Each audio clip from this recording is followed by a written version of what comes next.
All right, you guys, this next story here has been trending, one of the most trending stories on Fox26Houston.com, and for good reason, because it's got a lot of twists and turns. It's a controversial case. A lot of people are talking about it. So at the center of this is exactly how an autistic, undocumented teenager who was reported missing ends up in federal custody. 15-year-old Emmanuel Gonzalez Garcia disappeared on October 4th in Spring Branch. That very same day, his mom reported him missing to Houston police. His family says he has autism and is sometimes nonverbal and has the mindset of a 4 or even a 5-year-old. City Council reviewed the details and the video, and today they heard directly from the police chief of HPD as he gave a timeline from their perspective of what happened when that call was made and how the child actually ended up at the Department of Health and Human Services Office of Refugee Resettlement. Once we were not able to confirm the identity provided by the juvenile on scene and to find an acceptable party to leave them with for their safety, after exhausting all options, we contacted CPS locally, and CPS told us, since the young man has told you that he has no parents here, we can't hold someone that is not from here indefinitely. That's the rule at CPS. They referred us to the Department of Health and Human Services or the Office of Refugee Resettlement. HPD patrol officers arrived at 4:43 p.m. and released the young man after hours, after fingerprinting him, after giving him care, after talking through his processes, what we believed we needed to identify him.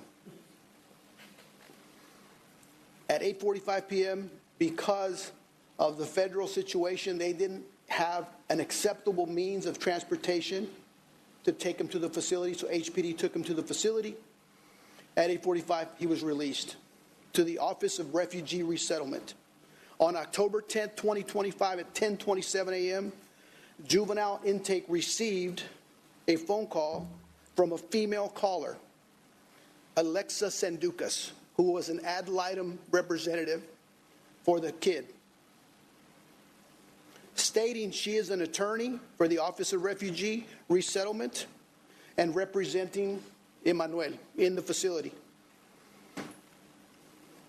The attorney informed us that Emmanuel did not want his mother to know where he was.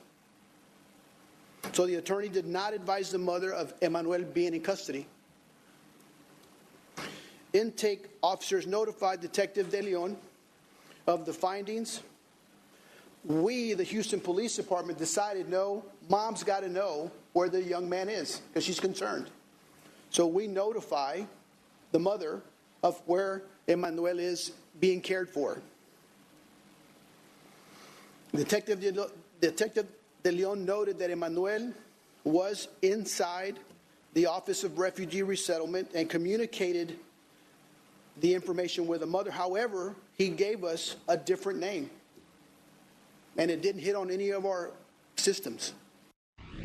As you can see, there are a lot of moving parts in this story. To hear the entire account from the chief of police there at HPD, go over to Fox Local. If you've been following the story, there's a lot of details he mentioned that can really paint a fuller picture to what's been taking place here, but that still doesn't discredit the questions from Fiel and advocates there about what exactly happened to Emmanuel.